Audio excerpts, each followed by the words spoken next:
Oi, gente! Então, agora eu vou fazer o segundo vídeo sobre política. Agora eu vou falar especificamente sobre a política no segundo reinado, tá? Assim, você tinha a ideia de que o Brasil devia ser um país moderno, parecido com a grande potência da época, que era a Inglaterra. Mas para o Brasil ter uma política parecida com a da Inglaterra, ele tinha que enfrentar alguns problemas. Pegando alguns aspectos da política inglesa, começando pela democracia. O que é uma democracia? É um governo eleito pelo povo. Isso é um governo democrático, é onde o povo pode votar num governo. Mas o que acontecia aqui no Brasil? Segundo a Constituição de 1824, só podia votar quem tivesse uma determinada quantidade de riquezas. Agora pense o seguinte, se só rico vota, isso aqui é um país democrático? Claro que não. Então, para começar, já tinha esse problema. O Brasil não era um país democrático. E também a gente tinha, claro, um problema muito maior que voto censitário, que era a escravidão. Que é assim, cara, se você tem escravidão, você não tem democracia, de jeito nenhum. Tá, agora vamos olhar um outro aspecto da política inglesa, que é o parlamentarismo. Se o Brasil quisesse ter um parlamentarismo como o parlamentarismo inglês, o parlamentarismo teria que ser assim. O povo vota nos parlamentares, que vão fazer o papel do poder legislativo, e os parlamentares votam em um primeiro-ministro, que vai ter o papel de poder executivo. Isso é o parlamentarismo inglês, parlamentarismo clássico. Mas o que acontecia no Brasil, segundo a Constituição lá de 24? O parlamentarismo brasileiro funcionava assim. As elites agrárias votam em parlamentares. Esses parlamentares não têm total liberdade de votar para quem será o primeiro-ministro. E por quê? Porque na prática, quem escolhe o primeiro-ministro é o Dom Pedro II. E por quê? Na Constituição de 24, ele tinha o poder moderador, ou seja, o cara podia ir lá e se intrometer nos poderes de qualquer um. Então, se o cara, por exemplo, quiser se meter numa decisão lá do parlamento, ele pode. Então, na prática, quem escolhia era o imperador e o parlamento só aprovava.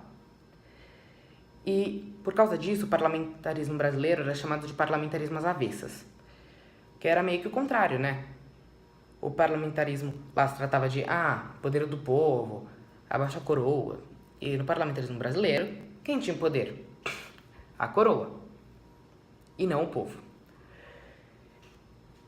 E também, como eu já falei um pouquinho, tem esse problema aí dos três poderes. Lá, segundo as ideias do Locke, e que foram adotadas na Constituição inglesa, é dividido em três poderes o governo: legislativo, judiciário e executivo. O parlamento faz o executivo, o primeiro-ministro faz o... o parlamento faz o legislativo, o primeiro-ministro faz o executivo e o judiciário é feito pelos juízes. Só que, qual era o problema aqui no Brasil? Esses três poderes existiam? Sim. Mas tinha um poder maior sobre eles. Tinham os três poderes que, no parlamentarismo inglês, são supremos. E um não se mete no outro. Mas aqui no Brasil tinha o poder moderador, que era o imperador, que podia se meter em qualquer decisão de qualquer poder. Então, na prática, essa monarquia constitucional brasileira era uma monarquia absolutista. Então, mas se o Brasil quer ser um país moderno, por que não mudar tudo isso? Pela seguinte razão. Eu falei no último vídeo sobre a questão do pacto político. O plantation sustenta o império sustenta o plantation. E, para começar, se houvesse uma democracia, correria o risco de representantes populares, que têm ideias diferentes das elites, assumirem o poder. Isso poderia ser uma quebra do pacto político. Porque, assim, o império funcionava assim. A coroa sustenta as elites e as elites sustentam a coroa. Então, se o voto fosse popular, isso ia acabar. Se o rei não tivesse poder, as elites não estariam sustentando a coroa. Então também atrapalharia o pacto político. E também tem outra questão, que são os partidos políticos. Vamos supor que os partidos políticos tivessem uma pluralidade de ideias, o que aconteceria? As pessoas iam lá poder discutir, por exemplo, eu poderia me eleger e fazer uma proposta pelo fim da escravidão. Isso seria totalmente contra os interesses das elites e o pacto político. Então, o que aconteceu aqui no Brasil? Tinham 2 partidos, liberal e conservador, que a única diferença era a opinião deles sobre como devia ser a administração do Brasil. Os conservadores achavam que o poder tinha que ser centralizado, ou seja, o governo do império tinha que ser soberano a tudo, e os liberais achavam que cada província devia ter seu próprio poder. Mas todos eram compostos por elites agrárias, que apoiavam a escravidão, que apoiavam o plantation, tudo mais, e tudo para sustentar o quê? O pacto político.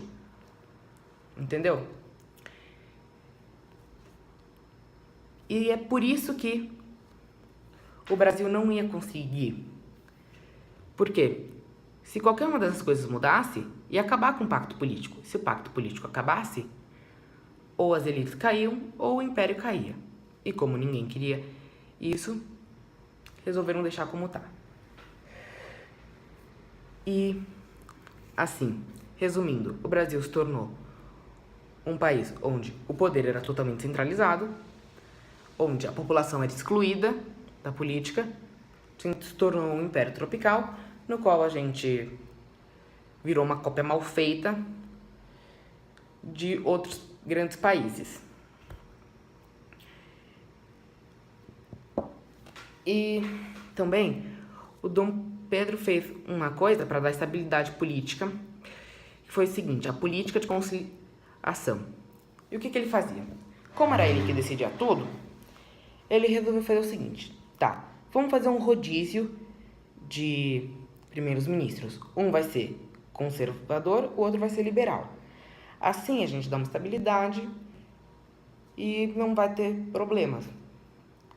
Então, olha, pacto político ficou bem definido. Mas isso já vai começar a mudar.